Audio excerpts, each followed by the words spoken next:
1. This has happened a few times now, and I still can't make sense of either glitch. The first book to glitch was a hymnal my parents took to church. My mum kept it on a small bookcase by the desk in their bedroom. This bookcase is about 3 feet tall, 1 foot wide, and 8 inches deep. At the time, the top shelf was the only one that was full. The second shelf was empty, and the bottom shelf held 2 pairs of dumbbells and a few DVDs. Well, one Sunday she couldn't find the hymnal. They shrugged it off, said they'd find it after church. But when we got home, none of us could find it. None of my siblings had borrowed it, and we'd all seen it on the shelf during the week. Weeks passed, and my dad went in their bedroom to get something. He walked by the bookcase, and everything in the top shelf fell out onto the floor. He grumbled he was late for something. Then called my mum excitedly, saying he'd found the hymnal and it was on the shelf all along. The thing is, the shelf only held so many books. 4 small photo albums, my mum's Bible, the hymnal, and 2 small notebooks. There was no way the whole family could miss it. Plus, I remember my mum said, "I don't even see how the hymnal could fit on the shelf. When did it get so crowded?" The other book that disappeared was a thick volume of poetry from the bookcase in our living room. From where I'm sitting right now, I can see the shelf, and the book still isn't there. I'd read from the book almost daily because it was filled with strange poems written by dozens of different poets, and it fascinated me. One day it was simply gone, but stranger than that, there was no gap where it should have been, and no additional books either. I know the titles off by heart. I know the order of the books on that shelf. That book of poetry is gone. The shelf itself hasn't physically shrunk. Yes, I measured. There's no gap for that book to fit in. The number of books is still 1 fewer. My parents and siblings have no idea where it is. My mom still asks me where it's from time to time. It's been about 13 years since that book glitched. 2. My husband and I have lived in our house for 9.5 years. It's an older house, built in 1920, and the bathroom has an old style of window that won't stay open on its own. We've always propped it open with this piece of wood that's about 12 inches long, and with chippy white paint. It's the same piece of wood, hereafter referred to as the stick, that the previous owner of the house used to prop that window open. Which we know because it was laying inside the closed window between the screen and the glass when we bought the house. And we've always just continued using the stick for that. What can I say? It is a nice stick for the purpose. About 7 or 8 summers ago, I opened that window and the stick wasn't inside. So I rummaged around and found some other object to prop the window open with. I don't remember what I used. At night, when it got cool again, I closed the window and removed the object. I meant to ask my husband that night what he had done with the stick, but I forgot. The next day, my husband asked me where I put the stick that we used to prop open the bathroom window. Of course, I told him I hadn't moved it, and said that I too wondered where it had gone. Oh, and I will mention that no one else lived in our house except our infant daughter. We were both baffled, but life goes on. A few weeks later, I would estimate less than a month later, I opened that window and was going to prop it open with whatever temporary object we were using in place of the stick. But lo and behold, what do I see laying in the window but the original stick with the chippy white paint that came with the house. I thought, sweet, my husband found the stick. Before I could bring it up with him later, my husband said to me, with evident approval, "I saw that you found the stick for the bathroom window." I was like, "I thought you found it." We got up in the middle of dinner and went to the bathroom window. The stick was where it should be. We examined the interior of the window to see if there was anywhere that the stick could have been stuck and then fallen back down. But we could not find anywhere it could have been lodged, and my husband had already done this, looked all up between the glass and the screen, weeks before when the stick first disappeared. Well, at this point we were like, WTAF. Although I am amused by it and open to glitchy and inexplicable paranormal tales, my husband is not, and I am 100% sure neither of us was messing with the other. We still talk about this sometimes because, although the stick was a truly mundane object, its disappearance and reappearance were so inexplicable. I've read a few memorable disappearing object experiences, but this is the only one that has happened to me. Yes, we still use the stick to prop open the window, and its physical presence has remained reliable since. 3. It started a few months ago. People started saying they saw me at places I wasn't at. I just thought it was the usual case of mistaken identity until people started coming up to me. Complete strangers would act like they knew me. I would just play it off and pretend like I knew them. My wife and I went to a restaurant that I had never been to. The waitress comes up to our table and pats my shoulder. She says, "We haven't seen you in for a while. How have you been?" My wife and I looked at each other confused, and I just say something like, "Good, how are you?" We just figure she had me confused with someone else. Then when I go to the front register to pay, the lady there pretty much says the same thing as our waitress. I went to get a haircut. I go to the same barber every time, and I hadn't been in for 2 months. I sit down and the barber says, "I wasn't the last one to cut your hair, was I?" I say, "Yeah, you were, I just haven't been in for a couple of months." He says, "I thought I saw you in here. You were with Tommy, 'cause I couldn't fit you in." I insist it wasn't me. He lets it go until the end of my haircut. He says, "Do you want to schedule your next one so you don't have to go to someone else?" I saw a friend that I hadn't seen for a while. He said he saw me at the bar the week before that, and that I ignored him when he tried to talk to me. I told him I wasn't at the bar. He said, "You literally can't even lie about that. I was talking right to you." I still denied it, and he still thinks I'm lying about being there. I haven't talked to him since then. I saved the weirdest and scariest for last. All of the other encounters might be explainable, but I can't explain this one, which has led me to believe there is an alternate of myself. I was at a bar with some friends. A girl comes up to me after I come out of the bathroom. She says, "So you're just gonna fuck me and not call me back?" I was like, "Wrong person, that wasn't me." She says, "You think I'm stupid?" Then she calls me by name. I just froze and got a chill. I was like, "I don't know you," and started walking away.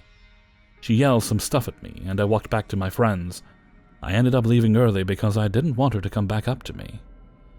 There have been a few other minor incidents that have happened that I can't explain.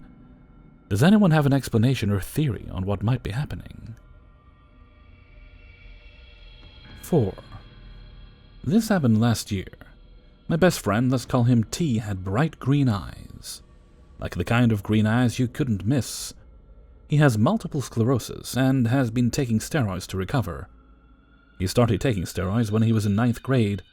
The condition didn't worsen, thankfully, due to frequent checkups and treatments, but his eye color changed. This one time in 11th grade, T had to urgently travel to the capital to get some steroids.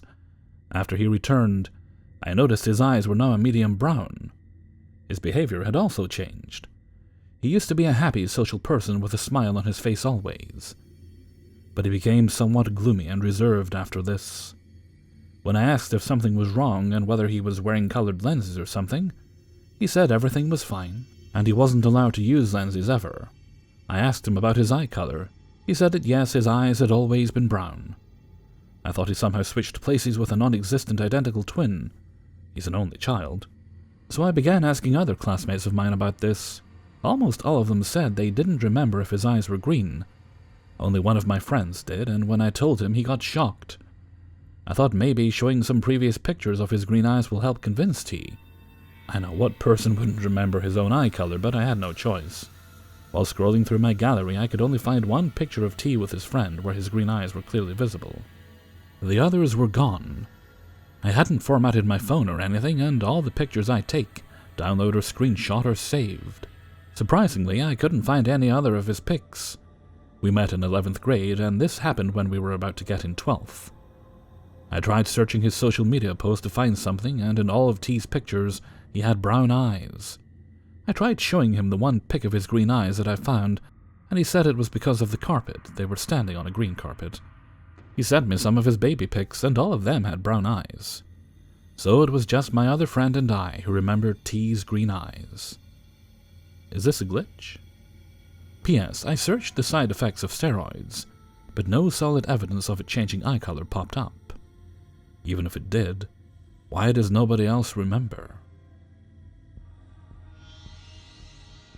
5. I was a high school sophomore taking an honors class in biology. There was a large research paper due for that course right after a holiday break. My parents went on a vacation trip somewhere over the break. I could have gone with them, but there was the paper to do. I was stressed out about it, so I knew I had to spend a few days in the library. I had picked some really obscure topic, and then would have to type it one finger at a time on a manual typewriter. I should mention this was long ago, pre-internet and search engine, pre-personal computer and word processor. My parents agreed to leave me at home with my older brother, who had just started college and had his own things to do. One day about sunset I was home alone, sitting in our living room, and feeling a little scared. Creeped out? It's hard to explain the feeling, but I felt like I was trying to be scared, trying to get in an eerie mood. This was not a thing I'd done before or since, and I was not generally afraid to be alone. I didn't turn on a TV or do something to distract myself. Again, for some reason I was trying to enter and stay in this mood. My attention was drawn to the large coffee table in front of me, to a small metal figurine on the table. It was something my parents had picked up in Israel. It was a figure of a man in some sort of religious and prayer garb. Metal, painted mostly black, about 2 inches tall. The figure had his arms raised to his head. We had a lot of this sort of random stuff in our living room. This one was maybe 100 things from trips or antique stores on tables, bookshelves, etc. in that room. I'm staring at it thinking, why am I staring at this? And the eerie feeling is growing. I knew, or I thought I knew, that something was going to happen. And then the arms moved. I was freaked. I think I bolted for another room, but eventually returned to the living room. I picked up the figurine. We hadn't known it, but the arms were actually a single piece of rigid wire that threaded through the figure's body. The arms had been up since they'd brought it home, and we had no idea why they would be rotated down. Not that anyone ever really looked at this thing closely. As a physicist, I learned to hate bio, but fortunately my advisor directed me to physics. I know that at one level this is just about friction. But what are the odds that the arms would fall down at the exact moment that I was, for absolutely no good reason, staring at it, and all spooked out?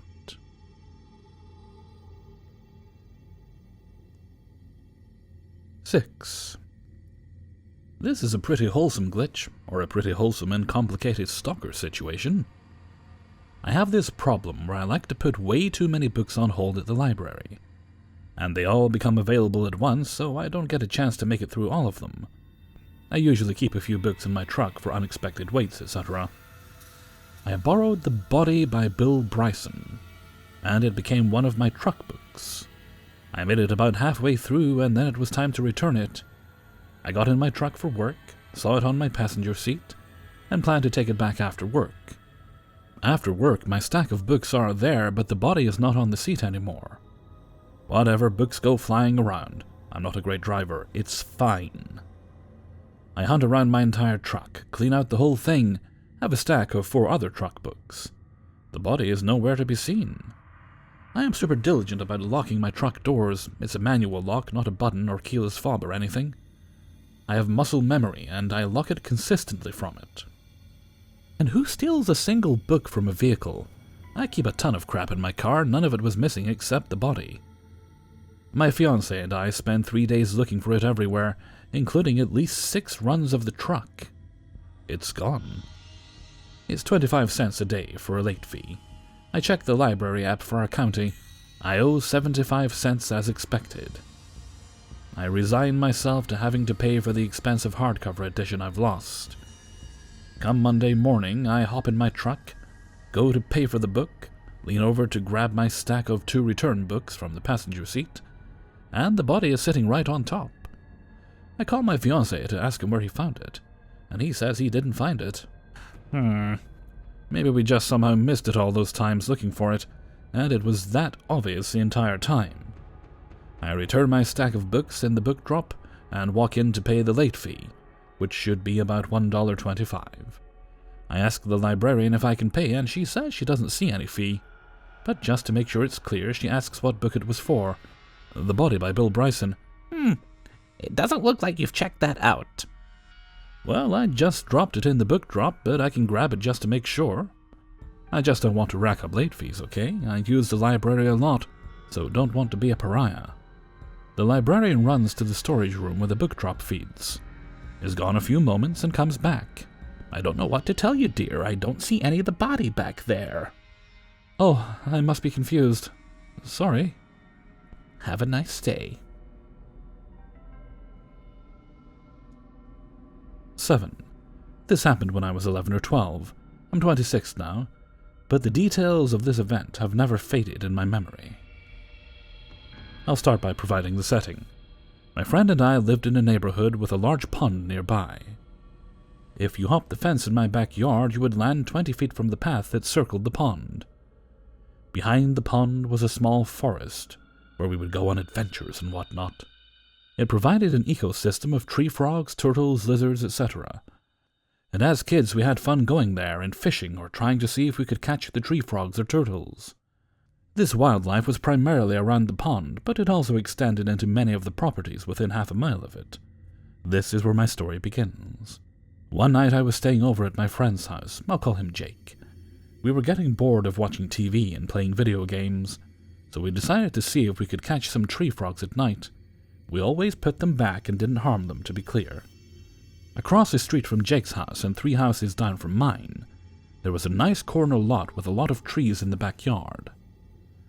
Lucky for us, the family was out of town, so it was the perfect spot to test our skills. We headed out around midnight and started looking for some frogs. I remember getting a very eerie feeling once we were there. It felt like something was watching us, and I don't know, it just felt off. The frogs were extremely loud.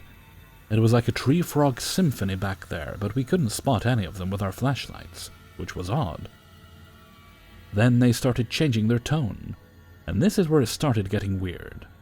I kid you not, they began saying, "Help me, help me, help me." At first, they were firing off this phrase randomly, but then it became synchronized, making it very loud. I asked Jake if I was going crazy, or was he hearing them say something too? He said, "Help me?" "Yeah," I said. We looked each other in the eyes for a second, and without saying a word, we ran out of the backyard back to the street. We were standing under the streetlight right where the street makes a T, where Jake's street ran north-south and my street ran east-west, connecting to his street on the east end.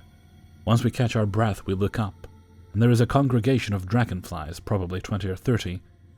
Each one is connected to the next, and they are traveling up towards the light in a spiraling motion. I'm not an expert when it comes to dragonflies, but I hadn't seen that before and haven't seen it since. At this point, I'm starting to get really uneasy, which seems dramatic, but there was just something about that night in general.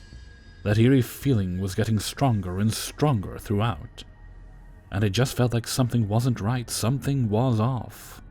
We're still under the streetlight looking at these dragonflies and talking about this odd energy in the air, when the most unexplainable thing I've ever seen happens right in front of us. I remember having this insane rush of adrenaline come over me. I knew something was wrong, but I didn't know what. So I turned around, almost certain I would see something. Looking up my street, which is on a hill, we were at the base and bottom of the hill, I saw it and froze. We both did. Right there in the middle of the street was a girl sitting down cross-legged, combing the hair of a doll. She was dressed in a white nightgown and had dark black hair, although comparable, not nearly as creepy as the girl in the ring. Jake and I didn't move, we didn't speak, we just stared in disbelief. We had just recently been looking in that direction, and when we left the house with the frogs, there was no one there before. How did she get there, and why was she there? After what seemed like an hour, realistically probably 15 or 30 seconds, the car turned onto the street and began heading down the hill towards us and the girl. I remember the headlights getting brighter and brighter as it approached her. You would think maybe I would try to save her real quick, but I couldn't move. I was legitimately frozen, and my mind just couldn't process what I was seeing. Eventually, she became lost in the car's headlights. My adrenaline is going into overdrive now as the car was milliseconds from impact and not slowing down. Part of me was thinking this girl is about to die in front of my eyes, a brutal death. But the other part of me was thinking she wouldn't be harmed, and something just wasn't right. Maybe I was hallucinating, I thought. At this moment, I wasn't sure if Jake was seeing this too. Then the car just passed right through without any sound of collision, stopped at the stop sign 15 feet from us, and made a right turn. We had taken our eyes off of where the girl was, and were looking at the car briefly as it turned. We looked back to where the girl had been, and she was gone. Instead, there was a dog on the sidewalk, exactly the same distance up the street as the girl was.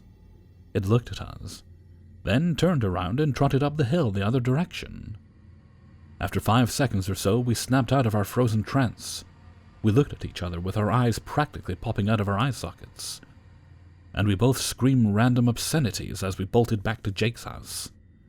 We stayed up most of the night talking about it, and yes, we saw the exact same things. To this day, I don't tell anyone about that night unless I'm with my buddy to back me up. I've noticed many of you seem to come up with good theories on many of the experiences people have.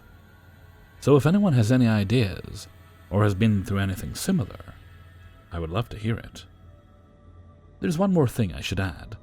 Apparently there was some old Indian trail that ran almost parallel to my streetway back then. There have been a few paranormal events over the years at a house that was right there, facing the street where we saw the girl. 8. I'm not someone who jumps to conclusions or the superstitious or anything like that. I tend to be more analytical and scientific more than anything. But what's been happening just baffles me, to be honest. This started around a year ago. I lived with this extremely Christian group, which I found out later on is labeled as a cult by many. I'm a college student and didn't have many friends, so I just wanted a place to live that was cheaper than the dorms. I was raised in the group, but one located in another city. Since then, I've left the group and moved out of the house, but I'll get more on that later. It started with me just chilling in my room and randomly hearing breathing coming from the walls. I think it's in my head and I ignore it and go take a piss. It's almost as if the sound followed me because I heard it coming from the walls of the restroom. I put my ear against the walls and it was definitely coming from the walls. I assumed it was a roommate from another room. He was a big guy, so he breathed heavy, so I ignored it. I didn't check if he was there, I just didn't really question it. A few days later I hear the breathing again, but after a nap. I got 2 roommates, so I assumed it was one of them sleeping. I tried talking to one of them, but I didn't get a response. I then get up, go to both of their beds, and literally pull off the blankets, because I swear to God, the breathing sounded so real I was sure it was one of my roommates. There was no one there. Immediately after the breathing starts coming from my walls instead of the beds, I freak out and call my mom because I had no idea what to do. I tried putting it on speaker, but the phone couldn't pick it up and she heard nothing. Soon after, the breathing stopped. A few days after this, some weird things happened, and I don't know if it was me being paranoid, but I still don't know how to explain them. I hope there's no correlation, because I really want this whole thing to just be in my head. All the while these things happened, I still hear the breathing at random. It started when I was leaving early to go for some army training thing that I had. It was 4 a.m., so I backed my car out of the garage, and then got out of my car to go close the garage.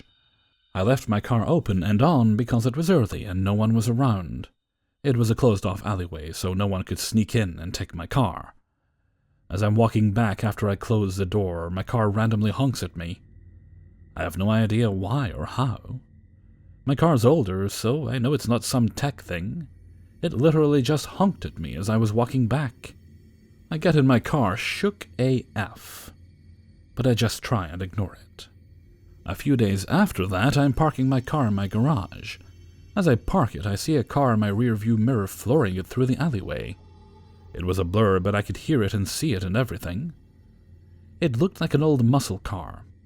It confused me since the alleyway was blocked, so it was impossible for someone to floor it through there.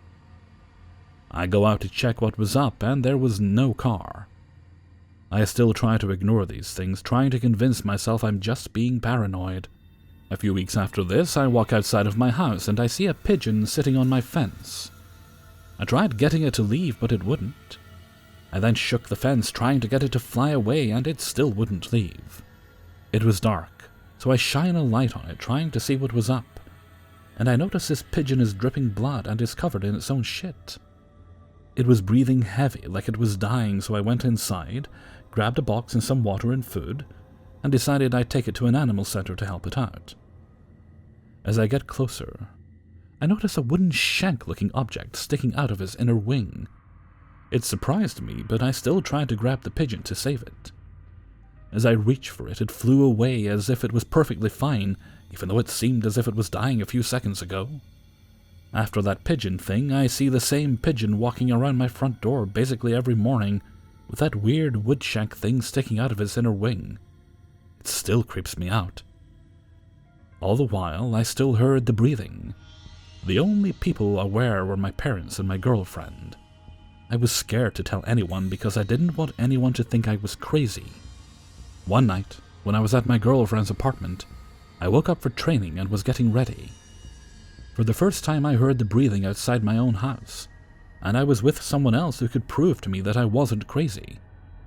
I wake up my girlfriend asking her if she hears it, and she couldn't.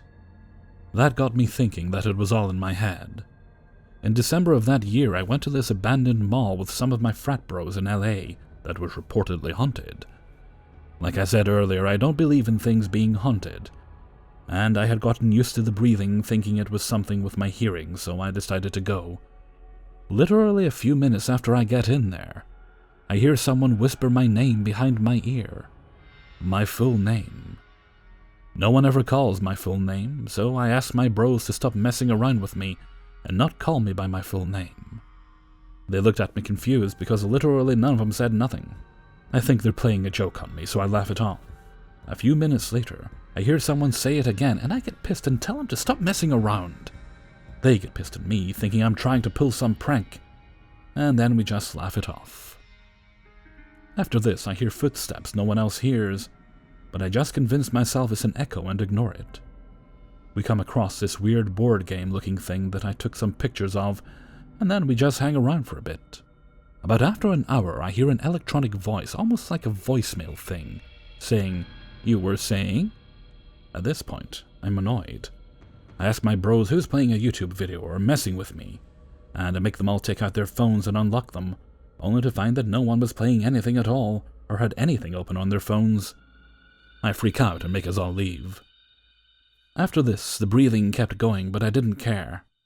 I convinced myself it was my hearing and lived with it. Until my mom told me she heard it once. She said she was just sitting in the living room, alone late at night, and heard heavy breathing coming from the walls just like I did. I didn't know how to explain it. Soon after I moved out of that Christian cult house place, I went to an apartment with some of my frat bros, and the breathing stopped for a whole semester. I forgot about it, and decided it was just something that happened, and that's past, and that I don't need to worry about it. All that creepy shit was me being paranoid, and I didn't need to worry about it.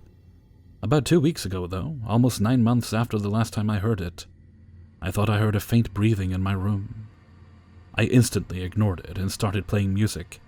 I convinced myself it was all in my head. I think I convinced myself that it's all in my head too many times because now I don't believe it was. About 7 p.m. last night, I heard it louder and clearer than ever. In my new apartment. It assured me that the last time I heard it, it wasn't all in my head. It sounded like it was coming from one side of my apartment, so I ran to that side to see if it was coming from the walls. As soon as I got there, it went over the other side of my apartment, and I followed it there. I then Googled it, and I could find no scientific explanations. The only medical explanation I could find was one for hearing your own breathing, which I'm sure it wasn't, because it keeps on going even after I hold my breath. The only other explanations I found were on Reddit, which is why I made this account and posted it there. All the other experiences of this kind by others on Reddit have been one-time occurrences that have traumatized them to this day. But I've been hearing this for a year, and just when I thought it was over, it came back. Another explanation I saw was someone saying it's someone astral projecting themselves to watch you. I joke around with my girlfriend through text that someone's watching me, and as soon as I text her that, the breathing fades. I just want to know WTF is going on. Why this is happening, because it's really starting to worry me. Am I going crazy? Should I go to a therapist? I'm a frat VP in the army, got an amazing girlfriend, an aerospace engineer, I got too much on the line for me to be going insane with this stupid breathing shit. I just want explanations by anyone who has any idea what's going on. So if you think you can help, please leave a comment. 9. Last year I moved to a new city and started driving for Lyft, until I eventually found a full-time job in my field. While I was a driver, I exchanged numbers with one passenger who said they would pay me cash to do personal rides in the future, because he lives near me and doesn't own a car. I don't hear from him again. Until about 6 months after exchanging numbers with this person, I get a call from him. He says, and I'm paraphrasing, "Hey Thomas, what are you up to now? Can you pick me up from so-and-so and take me to so-and-so? I'll give you $30. I'm calling myself Thomas, but my actual name is much more uncommon. I recognized who he was. We had a long chat during our first ride, but I never heard from him again until this call. I said, "Sorry, I remember you, but I actually don't drive Lyft anymore. I haven't for a while now." The way he spoke to me seemed odd, as if we had stayed in touch and were somewhat close friends. He starts to act like I'm absolutely crazy. "This is Thomas, right? You just picked me up the other day." I say, "Sorry, you must have me confused with someone else." He goes on to describe the first time I picked him up.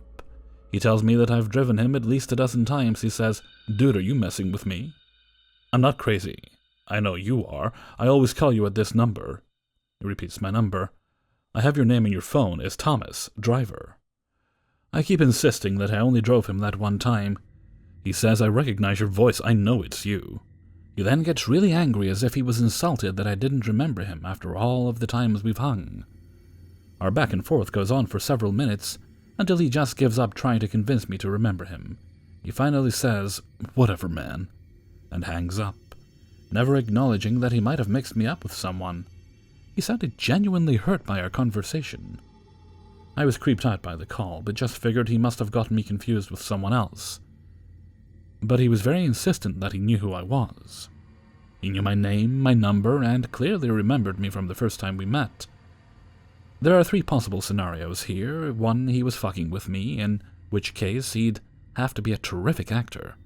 2, he met another driver sometime after me, someone with the same name as me who sounds like me, saved us both in his phone under the exact same title, and somehow his memories of the 2 of us jumbled together, thinking we were the same person.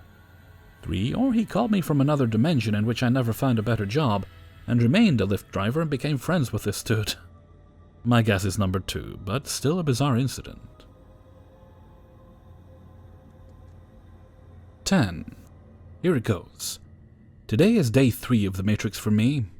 A little backstory. I'm a business owner, and I recently moved my business into one of those business park type buildings, where multiple businesses rent space. In March 2019, I found the building and business park online, after an acquaintance recommended it. I remember it being pretty late at night when I found the building online, so instead of driving by, I looked it up on Google Maps to get a feel of the area and what was around it. Long story short, I ended up applying, and my move-in date was set for the end of March to open in April. I was super excited about moving into my new space, so I visited my new building several times to get a feel for the area, get measurements of my space, etc. The road my building is on is pretty popular and well known in my city, but there aren't any major stores or anything farther down where the business park is located. The only thing super close by is a gas station right across the street. Recently, they began building a self-storage building on the same block as the gas station, but other than that, there are no major stores.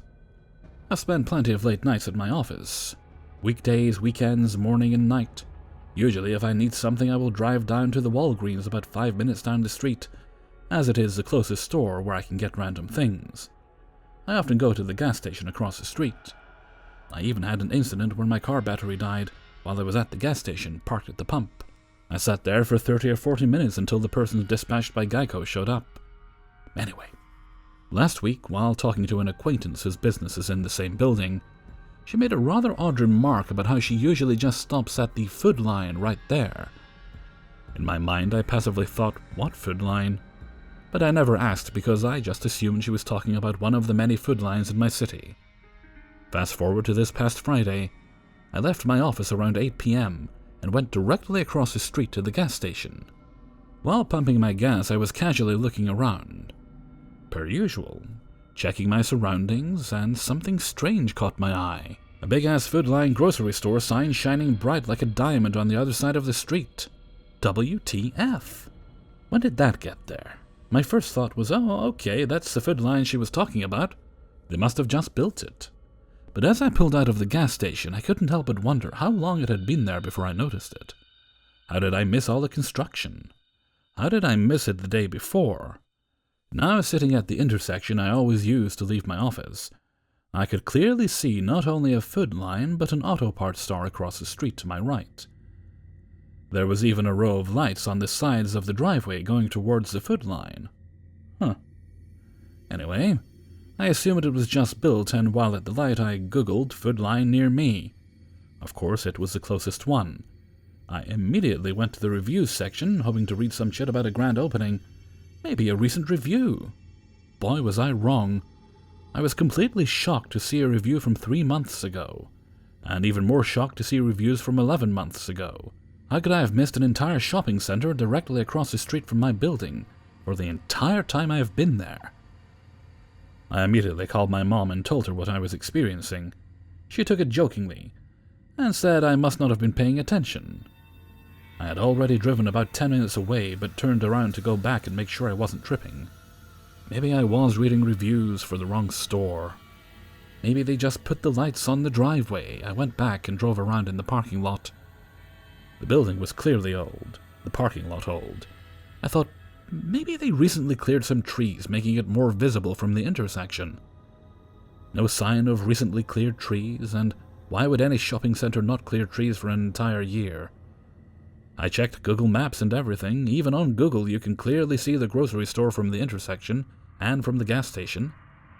Oh, and the crazy part about the gas station is that I was at the exact same pump on Friday when I noticed the store that I was at the day I had to wait for help. How did I miss it while waiting in my car? How did I miss an entire block with businesses every time I went to work? I purposely drove up and down my road plenty of times before moving in to get a feel of the area. Did I miss the entire block every time I passed the shopping center signs? Every time I waited for the light at the intersection to go home, and every time I got gas? The only answer that makes any sense is yes. But I know that is not what has been true for me in the past year. I am completely in awe that I'm experiencing this very large glitch in my matrix. I am 100% sure that if asked, everyone would say that store has been there the entire time, but I know that is not the case for me. There were only trees over there last week, and this week it's completely different. I have passed the location where the shopping center sign is countless times. How did I miss cars coming in and out every time? This is super crazy for me. I know I'll never have an answer other than saying I just missed it. But this has made me really believe that there are multiple timelines, parallel universes, etc. If you have experienced anything similar, please let me know. 11. Hello. This is something that is baffling. My cat is always roaming around our house, never hiding away from people, especially if you call out his name. He'll always come running to the slightest noise. So it was a very odd occurrence when he was out of sight for hours. This happened around afternoon time. Not really sure about the exact time, but I would guess 4 or 5 p.m. is when the whole thing happened. I went for a shower and left my house at around 5-ish and came back at like 6. And ever since I came back, my cat has been missing. I immediately noticed he was gone because I was expecting him to come greet me at the door, yet he was nowhere to be seen. Who cares, he's obviously somewhere, I thought. I order food, and hours go by. I play some games. I check the time, and it's almost 8. And yet he is still nowhere to be found. At this point I start to get worried, obviously.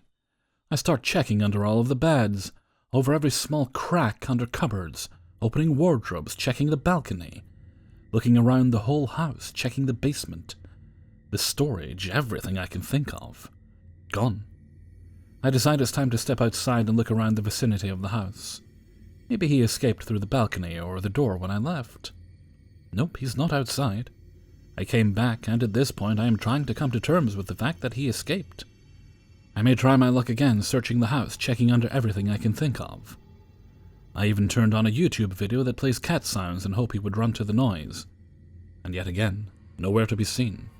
I decided to try to come to terms with the fact that he escaped and decided to turn on a movie and try to get some sleep and take my mind off it. I watched the whole movie, and I checked the time. It's around 11 p.m. now.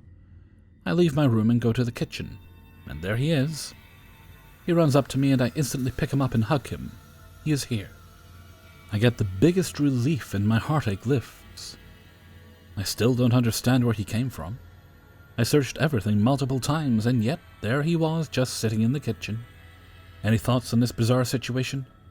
I thought maybe the cat somehow entered a parallel portal and left me, then reappeared as quick as it disappeared. Thanks for listening, guys. 12.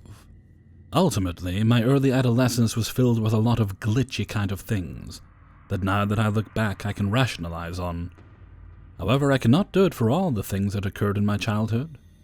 Between 12 and 15, my cousins and I were all super close. Same town and very close with the age group. Roughly 3 years for the age difference between me and the oldest cousin. And I was the second youngest of this group. One of the things we did very often, just for fun, was the Ouija board. Lots of kids played with them, and we got ours from my cousin's friend. Because of this, our mindset when we did hang out typically would always have a sense of paranormal and glitchy things in our minds. But of course, that's not all we did. We were outdoorsy kids, hiking, fishing, climbing, and getting ourselves hurt and laughing about it. And that wholesome family stuff. My dad always used to take me and my brother on a hike to the dam of our town. It was roughly a 30-minute walk to get there from where you would park your car, and the path there was surrounded by the forest, with some paths that split off and a river. The path itself was rough and filled with lots of turns. One day my dad thought it good to take not just my brother and I, but also my cousins for the hike and fishing trip. We got there late afternoon, say 2 p.m. The sun was still very high and it was midsummer, and honestly it was a very fun walk up to the dam. I had a lot in common with my cousins, and we talked about lots of things. Typically at the time was Mortal Kombat, which we used to play a lot when indoors. At the dam, we really just ran up and down the steep slopes on the sides of the dam, and continued off just climbing with a few breaks. And a little bit of just enjoying the scenery. Meanwhile, my dad would fish. This went on until early evening, between 5 and 6, where we decided to head back to the car. The sun still lit the area well enough where there was no hassle, but we were tired. On the way back, I decided to run ahead, be sneaky, and hopefully get the drop on my family by hiding on a bank on the river side of the path. They wouldn't be able to see me like I could see them. They paid no attention to it, so I went ahead. I probably ran ahead far enough where I had to wait 5 minutes for them to walk near my position. At least it sure felt that long. Nothing out of the ordinary was occurring. The sound of the river actually made me quite tired and relaxed. After some minutes I heard my cousin shouting my name, "Ryan! Ryan!" He really was yelling, and I could not tell you why. I decided not to hop out and scare him, as I would rather get the drop on the majority. So I sat and watched him go by me. He was running, and I assumed he was trying to catch up with me.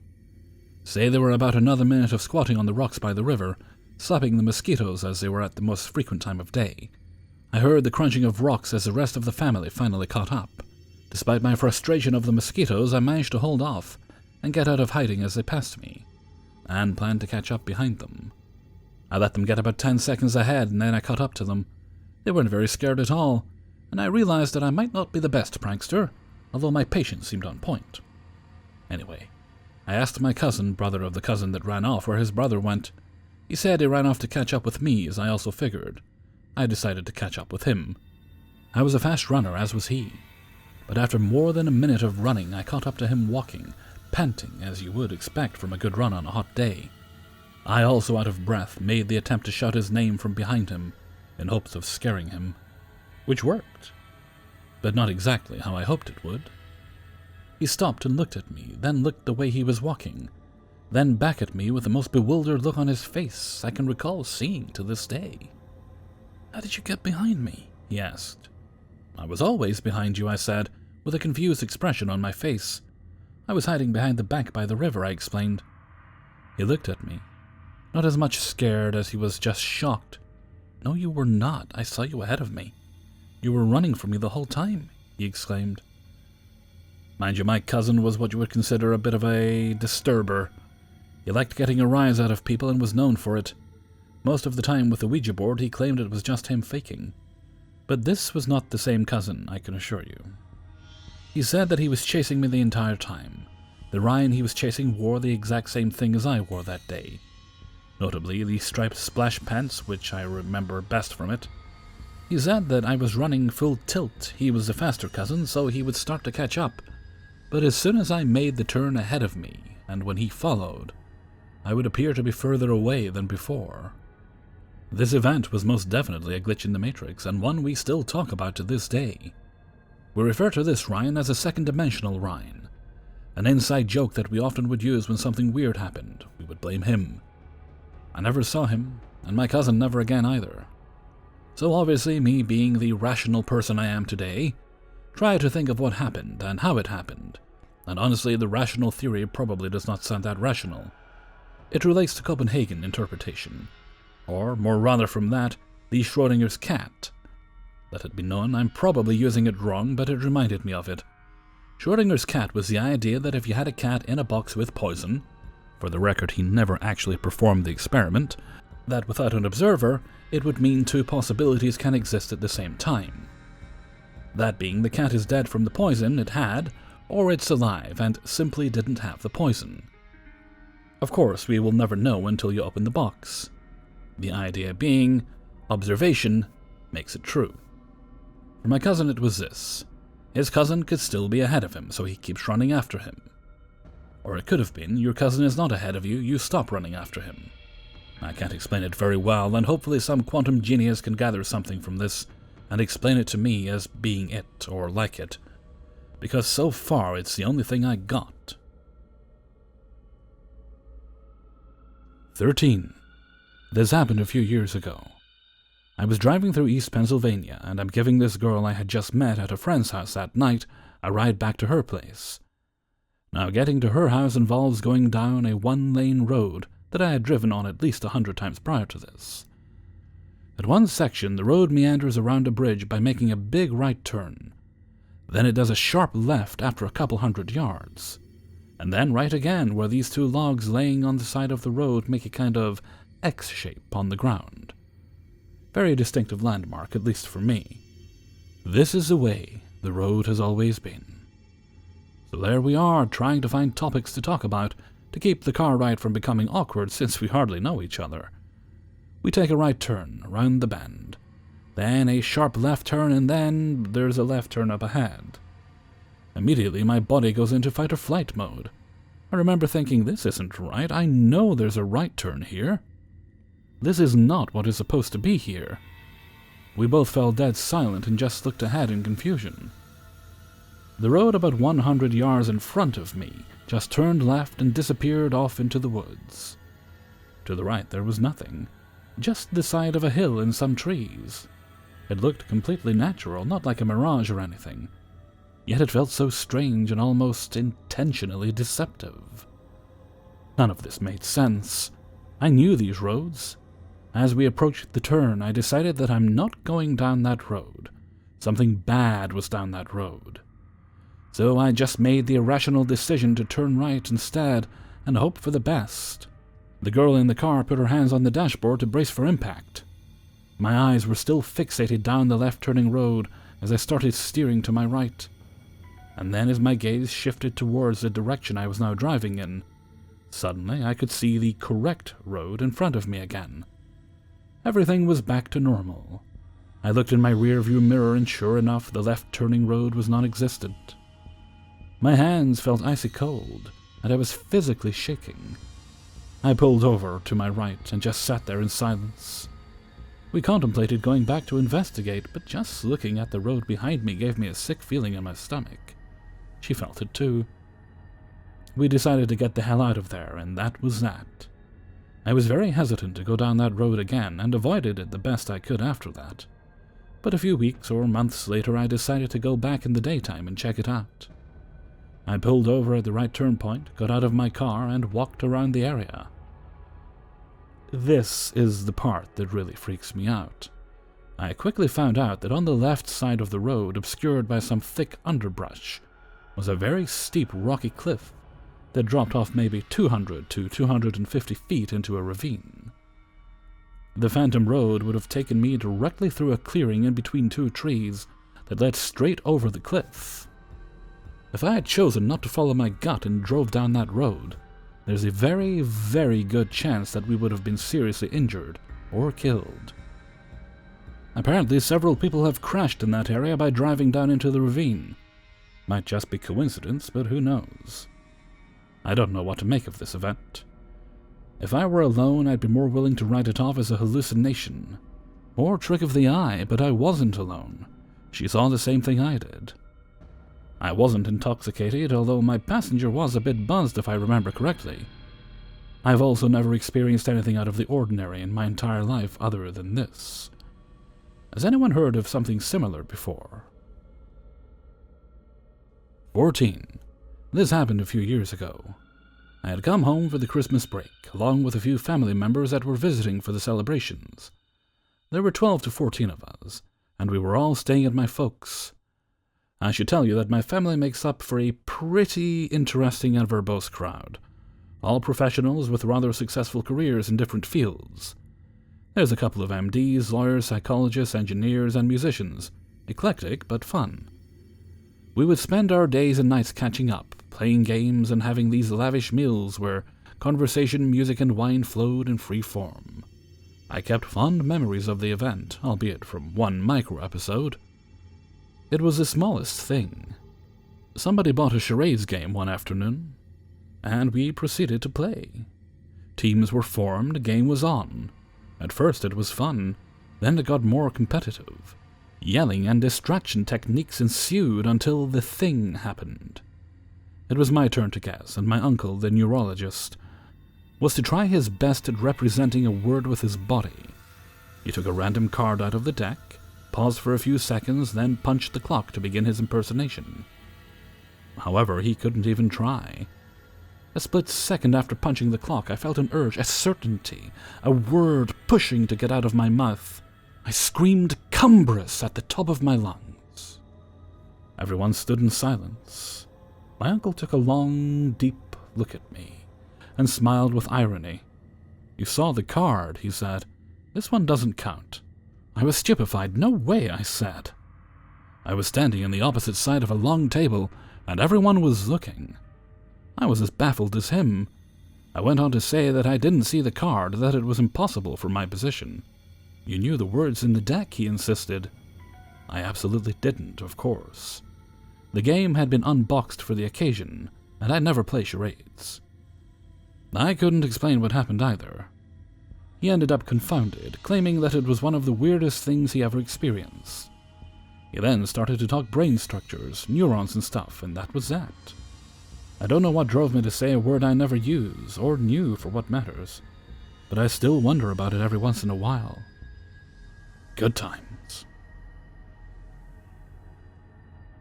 15. We were two groups, 9 people altogether, and we were doing the trekking part of our bronze medallion. 3-day trek in bushland. On the first day, everything went fine as we navigated our way safely to the first campsite on our maps, and as a collective group, we all set up camp and hung around the fire eating dinner and chilling until we fell asleep. Throughout the night, I randomly woke up with a chill in my spine. I waited roughly 10 minutes looking at my watch and listening to the outside. I zipped open my tent and sat around the fire that was still burning. 2 other guys also heard me and came out too. Nothing too suspicious except for a paranoia that we were being watched, and every now and again bush noises. We all went to bed after a bit of fruit. On the second day, we, the group of 9, made the decision to break away from the rest of the group of about 25 when we reached the second rest stop, longest walk of the 3 days. We thought about continuing as we weren't tired yet, and carry on with our momentum to arrive at the next campsite early. We thought about setting up camp quickly and starting a fire for the rest of the group when they get there. Cook, drink tea, chill. Now here is the weird part. We, a group of 9, 4 guys and 5 girls, are navigating through the national park woods with the exact same maps and compasses as each other, and the rest of the group that we left behind. We are following the map until we come to a fork in the road. The self-appointed head navigator says we turn left, and everyone agrees. My mate and I look at our map, and it shows to continue on the same path and stay to the right. We disagree for a good 5 minutes. The head navigator says to look at the maps. We all compare maps, and they are all the same. That is 5 maps between us, saying to turn left. My mate and I are very confused at this point. We both agree we saw the last map tell us to stay right, but we just agreed, and feeling embarrassed that we read the map wrong, and almost got the group off track. So we follow the new track for a good half hour without seeing any of the landmarks indicated on the map. The head navigator says it's just a long way. Finally, we come to a curious roadblock. A huge tree trunk that has been cut and is blocking our path. We have the discussion saying we have seen 0 landmarks, and no way they would want us to scale this fallen tree trunk. In this discussion to turn around, one of the girls says she will run back and see if there is anyone behind us. She leaves her bag and goes off. 10 minutes passed and we start getting worried, so we all head back hoping Jane hasn't fallen and twisted or broken something. As we are walking back, I get the chill up my spine again. Very unsettling, as we don't know if we are on the correct track, and the feeling of being watched comes back. We keep walking with no sign of Jane. I'm looking around to see if there's any wildlife around and see a dark humanoid figure running quickly through the trees. I point it out, thinking it's Jane, and start calling her name. Everyone thought I was playing jokes to scare the girls. The only 2 people walking behind me confirmed with me later they saw it too, as I pointed it out, and it disappeared behind a tree. It ran way too fast to a complete stop. We all start calling her name as a group, hoping she is nearby, but we don't see her until we come back to the fork in the road. However, she came up from behind us. One small, single track. She ran up it, so the only way she could have logically come back is in front of us. We tell her we have been calling her name for what felt like hours, and she claims she didn't hear anything. We walk up the correct route and make it to the official campsite. We got a raucous applause from everyone else there as we left early and arrived late. My friend and I are confused about the maps, the track, and then Jane as well. We compare maps with one of the other groups that made it early, and it's the exact same as before, indicating to follow the track right. They also said the left track had a chain across it that we never came across. We then talked to Jane. She claims she ran all the way to the start of the side track because she didn't see anyone along the way. Our group was walking past when she got to the start, and they showed her that the map indicates right. I asked her about the chain, and she said she had no idea what they were talking about. She then said she ran all the way back to the block in the road to tell us, but we weren't there. She looked as shook as us, as she did not know how we got in front of her without us passing each other. And another strange thing was that no one else appeared to be confused about Jane coming up behind us, but we were all relieved she was all right. My friend and I were fucked up for the next day trip back to civilization, just going through details over and over. 16. My experience took place about 8 years ago. It was my senior year of high school. I went to school in a Midwestern small town. There was only one public school in town, and it was all in one long building, elementary, junior high, and high school. The student body was small enough so you knew everyone's name, and since new students were few and far between, this experience really stands out to me. So, it was my senior year, but all my friends were in the grade below me. There were 2 new students in that grade, and they happened to be twin girls. We will call them Francesca and Fiona. I saw them often, and even had a cooking class with Fiona. They both seemed pretty cool and were both gorgeous, which of course drew a lot of attention from the student body. For the first 3 weeks, I saw both of the twins settling into their separate friend groups. But they always ate lunch together at the table next to my friend group. My friends and I always made it a point to say hello and be friendly to the girls.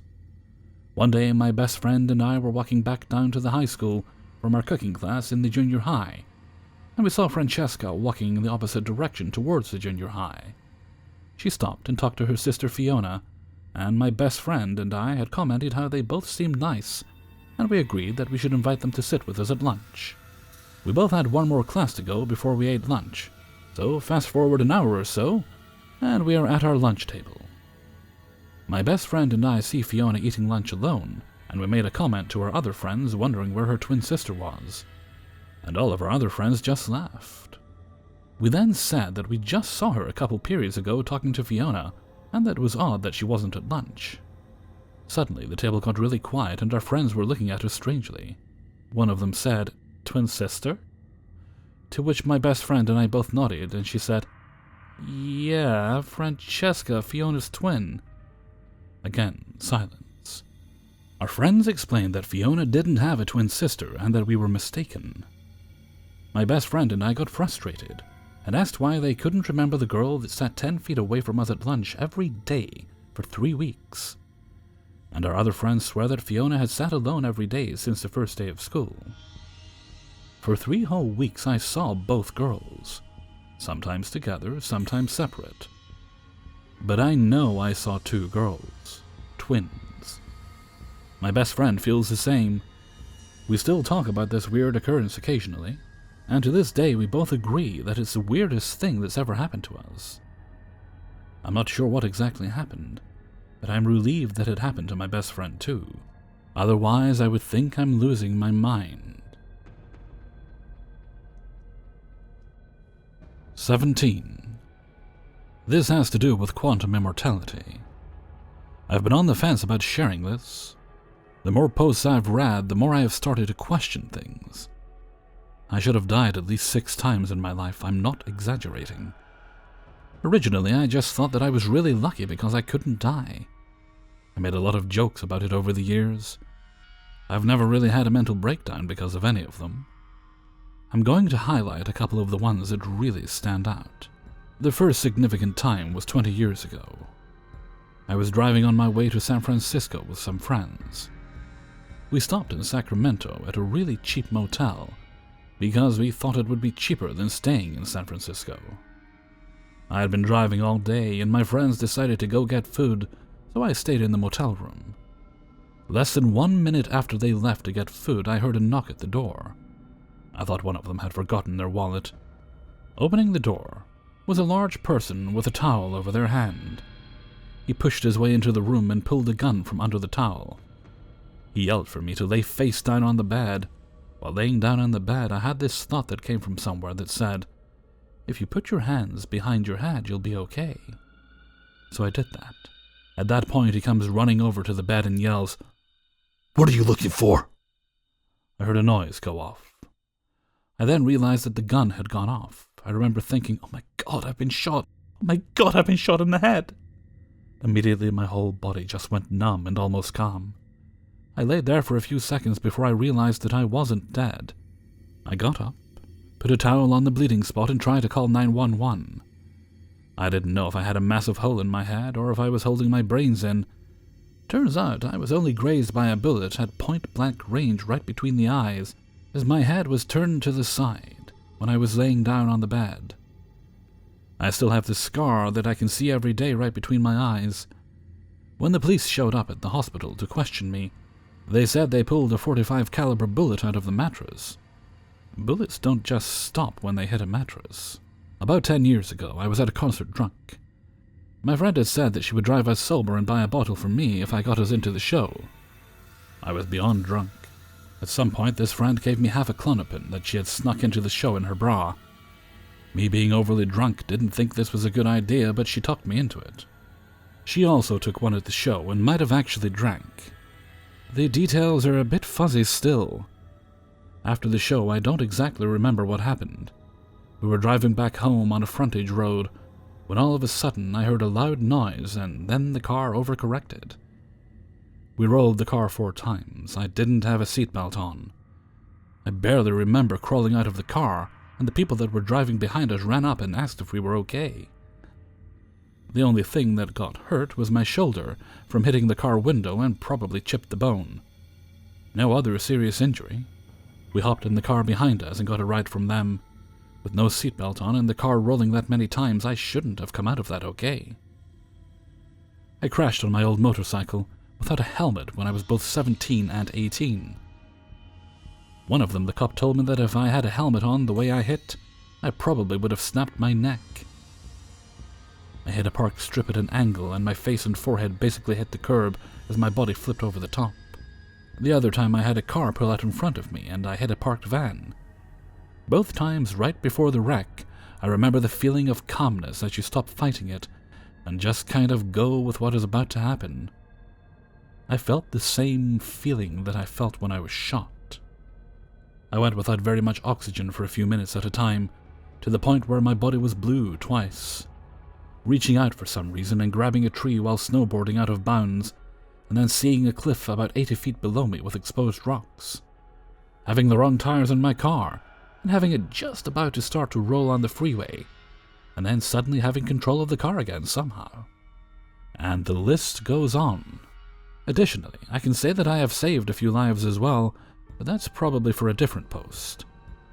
As I said earlier, originally I just thought that I was lucky and couldn't die, as I've been joking about for years, but after reading some of the Reddit posts and learning about quantum immortality, I am not sure what is really going on anymore. To know that there could be a version of me out there that has been dead for 20 years, and my parents' heartbreak that could have caused really upsets me. Real or not, I have so many questions. If quantum immortality is really a thing, how come I am the one fully conscious here? And what happened to the person in this reality? Why do people that tell stories about this seem to come from a different reality where things were just a bit different? Originally, I thought that I kept getting lucky, but stories here keep talking about people noticing things that were different after they had a near-death experience. That is what I don't understand. If we just merged into another life, then where are those thoughts and emotions? Does that mean that we don't really die? We just keep going on until one day we can't die anymore. Why are some people experiencing different things than what they remember from their original dimension? I think it would make more sense to say that this reality is me, and I have been really lucky, but the stories about people saying they did die and are here now really makes me question things, and I'm having a hard time with that, as it has happened to me so many times. I guess my biggest question, though, is the why. What is running and setting up these rules that there are multiple versions of us that exist, and we can interchange in between? Something would have had to set these rules up for us in the first place, correct? We are just following the predestined set of rules. What does that mean for existence, then? Why so many versions of us doing this? Why am I stuck in this one? My life isn't bad, but it isn't anywhere near what I would like for it to be. So why did my consciousness end up here in this one? I never thought I would make a post talking about this, and I haven't really talked to anyone in my life. I hope that I can get a little bit of a different perspective on this, because the more I think about it, the more troubling and upset I become. Thank you. 18. I couldn't fathom this. I used to work in a call center about 20 years ago. It dealt with the extended warranties for electrical items. So when you answered the call, you would say hello, ask for their warranty number, then get them to confirm personal info. This particular day, all my colleagues in our bank had gone to lunch. I was part-time, so only had a short break. I was finishing up my last call, then took my next. It was really busy, and I remember there being about 200 people in the call queue. I said the greeting, the name of the company, and asked for their reference. The man on the phone spoke very slowly and carefully. He had quite an unusual low tone that was very deliberate. I found him quite odd, but you speak to so many folk, it was just an observation. I then asked him how I could help. He said that his TV had broken down and needed a repair. As he was speaking, the line disconnected. So, in a call center, the next call just comes through to you. As I say my greeting, I began to get déjà vu, but very, very strongly. I know the person that is about to speak is a monotonously voiced TV guy. I began to feel like I was underwater or in a bubble. Sure enough, I say everything in exactly the same order, so does he. But as I am doing this, I start to think, no way this can be happening. He would have to have a second telephone line. This was just before mobiles. Then I look at the time, and it was seconds between the calls. He would have to have both lines, then just happen to get the same call agent. But then, why would he speak exactly the same way, saying exactly the same words as before? I tried to say something different, but he responded in the same way. This time the call went further, and I had to transfer him to another team. I considered someone playing a trick internally, but the call was national from another city. I didn't make a note of the first. I paused my calls and took off my headset, just looking around in utter disbelief as to what just happened. Even years later, I don't really understand it. It was the same guy saying exactly the same words in the same time and order.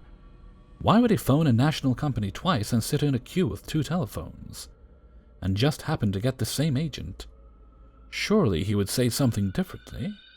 I would probably mention I got cut off and realize it was the same agent and say something. And weirdly, when I tried to say something different, I found it really hard to. The very fact that I was aware of it throughout the second call was odd too. It was like I was trying to break out of what I knew was going to happen. 19. I'm going to try my best to explain this. It happened a long time ago. So I was in Lebanon on a summer break when my family and I decided to go on a trip to an old famous cedar forest hike. It was a long car drive, very far from my hometown, and it got really colder by the time we reached. We left early morning and arrived roughly afternoon. We parked our car and started the hike. Midway through our hike, I've decided to explore by myself, as I wanted to enjoy the cold, fresh breeze by myself. It was a bit foggy, but clear nonetheless. Not long after I was walking, I spotted this old-looking church, or chapel, lurking in between the trees. It didn't seem like it was touristic, but at the same time it was obvious it wasn't hidden from reach. I'm not Christian, but I love architecture in general, and I love visiting churches. It was a small wooden church, so I opened the door and started stepping inside. But as I was stepping in, I felt like it was a bit difficult. I don't know how to explain this part, but as I was walking in, I felt like there was an invisible barrier challenging me to enter. It was so difficult to walk, and I felt my body was slowly getting paralyzed the more I stepped inside. Like this weird pressure pushing me away, slowing me down really hard and depressing me from going further. Similar to swimming in the ocean. It's like you're trying to swim against hard and windy currents and you're exhausted. I saw nothing inside, and I don't recall hearing anything. It was a normal-looking church or chapel. I couldn't continue entering any further, so I exited right away and headed back to my family. I was freaking out a bit and was gasping for breath. As I was running back to my family, I explained to them, and they laughed it off, and they went to the place and entered normally. I didn't try again. I waited outside. Now, I don't think this is religiously related in any way. I don't believe in religions anyways. But is there any explanation to this? This happened some years ago, and it still clouds my mind from time to time. 20. So I'm posting this about an hour after it happened. I'm sitting at my computer in the dark playing a video game with my headset on. My girlfriend is asleep behind me. We have a really loud creaky bed that makes a shit ton of noise even with the slightest movement. I'm playing my game when I hear the bed creak behind me. I glance behind me to see my girlfriend standing up. Naturally, I ask her what she's up to, and she said she has to go take a piss. I say, oh, okay, and go back to my game. Nothing out of the ordinary. But I figured I'd keep my headset off until she got back so I could talk to her for a few minutes. The story gets weird when I watched her leave the room. Then maybe 15 minutes or so, I noticed she had been gone for a while. Right after coming to that realization, I heard the bed creak behind me again. I turned around to see her already laying back down the way she was previously, sound asleep. Being freaked out, I got up to go talk to her mom in the other room and tell her about what happened. She ends up telling me that she watched my girlfriend walk down the hallway to the bathroom, and that immediately after, she, her mom, walked down the hallway not even 30 seconds later and noticed the bathroom was empty. She just didn't think anything of it at the time.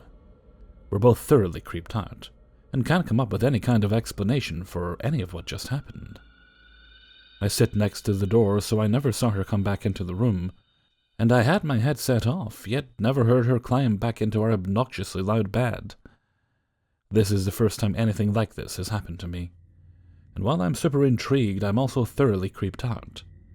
If anyone has any questions or guesses on what may have happened here, I'm more than happy to answer and listen.